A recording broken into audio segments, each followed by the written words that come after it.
नमस्कार। साहित्य तक के बुक कैफ़े के एक दिन एक किताब में मैं जयप्रकाश पांडे आपका स्वागत करता हूं और आज मैं एक आलोचना पुस्तक पंत की काव्य भाषा का अध्ययन इस पुस्तक के साथ उपस्थित हूं। डॉक्टर उमाशंकर तिवारी इसके रचनाकार हैं। उमाशंकर तिवारी का जो शोध कार्य था वह सुमित्रानंदन पंत की काव्य भाषा पर था। 1971 में ये मध्य प्रदेश में सहायक प्राध्यापक के तौर पर चयनित हुए। पूरे समय अध्यापन करते रहे। 2005 में प्राचार्य के पद से सेवानिवृत्त हुए और उसके बाद उन्होंने यह समझा कि जो जीवन भर उन्होंने पढ़ाया या जो उनका अध्ययन था उसके बारे में लोगों को बताया जाए। उच्च शिक्षा में चूँकि प्राचार्य पद से सेवानिवृत्त हुए और जीवन भर हिंदी साहित्य का अध्ययन और अध्यापन करते रहे, इसलिए उन्होंने भाषा का जो सामाजिक यथार्थ है या जो काव्य भाषा हो सकती है या जो पंत की काव्य भाषा थी उस पर अपनी बात कही है।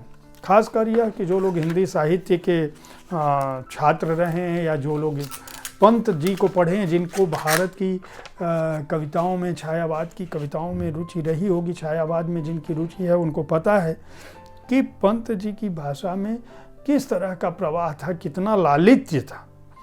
प्राण वल्लभे प्रिय सुवदने इंदीवर रक्तल लोचनी प्रेम तरंगिणी चित्त विहारिणी हे सुबघे भवताप विमोचिनी।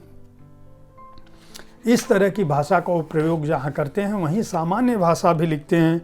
अन्न वस्त्र बर्तन बिकवा कर घर में था जो माल, अन्न वस्त्र बर्तन बिकवा कर घर में जो था माल, सब धन छीन लिया निष्ठुर हो मैं हूं अब कंगाल।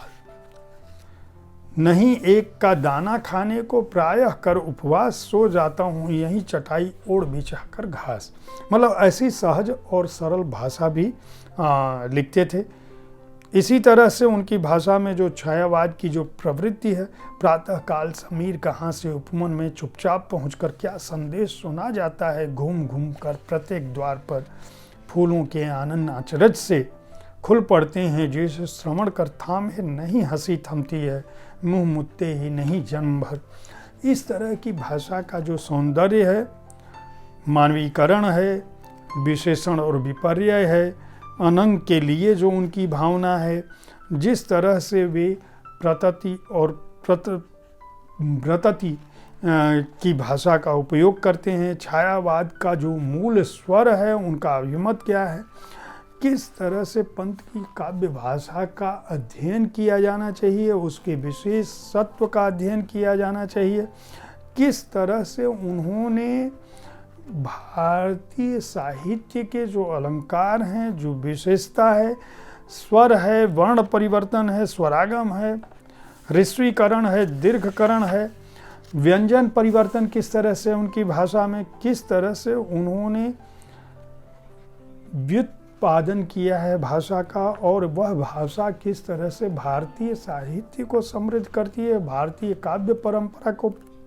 समृद्ध करती है, छायावाद पर अपना प्रभाव डालती है और कितनी कितनी तरह से वे अपनी सारी रचनाओं में प्रकाम, प्रखर, प्रखर, निखर, प्रतनु, प्रांतर, पृथु, ध्वांत, धूसरित, दुराव, नादान, निर्निमेष, झीने, झरोखे, जुगनू, अधखिली, अधखुले, सकाल, सत्वर, पावक, झनकार, झुटपुट, धूसर, इस तरह के शब्दों का प्रयोग करते हैं।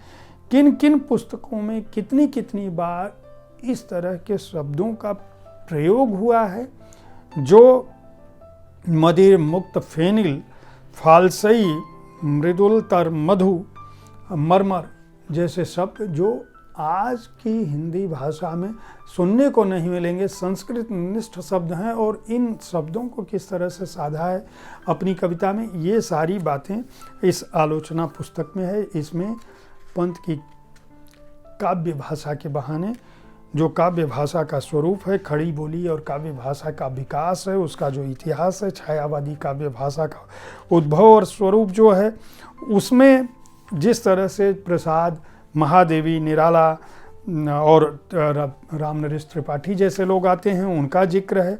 बाकायदा वर्ण परिवर्तन की बात कही गई है। पंत की काव्य भाषा का जो शैली परक अध्ययन है, सामाजिक और साहित्यिक अध्ययन है, वह भी इस पुस्तक में शामिल है।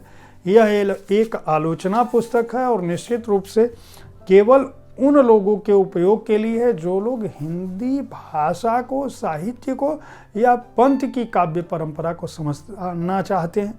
शोध छात्र हैं, हिंदी साहित्य के छात्र हैं, स्नातकोत्तर स्तर के छात्र हैं, तो आप इस पुस्तक को खरीद कर पढ़ सकते हैं। इससे आपको एक ही पुस्तक में सुमित्रा नंदन पंत के बारे में, उनके काव्य कर्म के बारे में, उनके साहित्य के बारे में पूरी की पूरी जानकारी मिल सकती है। हार्ड बाउंड संस्करण में यह पुस्तक KL पचौरी प्रकाशन ने प्रकाशित की है। उसका मूल्य है 595 रुपये।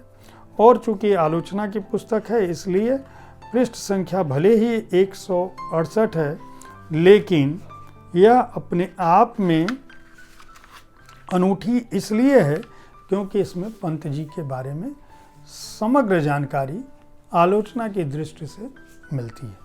उम्मीद है साहित्य तक का यह एपिसोड आपको पसंद आया होगा। इस कार्यक्रम में आप किस तरह की पुस्तक की चर्चा चाहते हैं, इसके बारे में अपनी राय से हमें ज़रूर अवगत कराएं। हमारी कोशिश होती है कि विविध विधाओं की पुस्तकों के साथ आपके पास पहुँचें ताकि आपको अच्छी पुस्तकों के चयन में आसानी हो।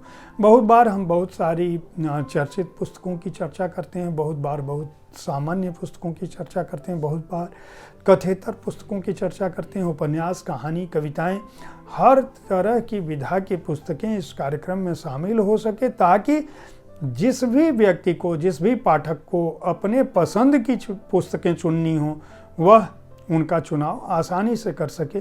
मेरी कोशिश इन पुस्तकों के बारे में केवल अपनी राय बताने की होती है।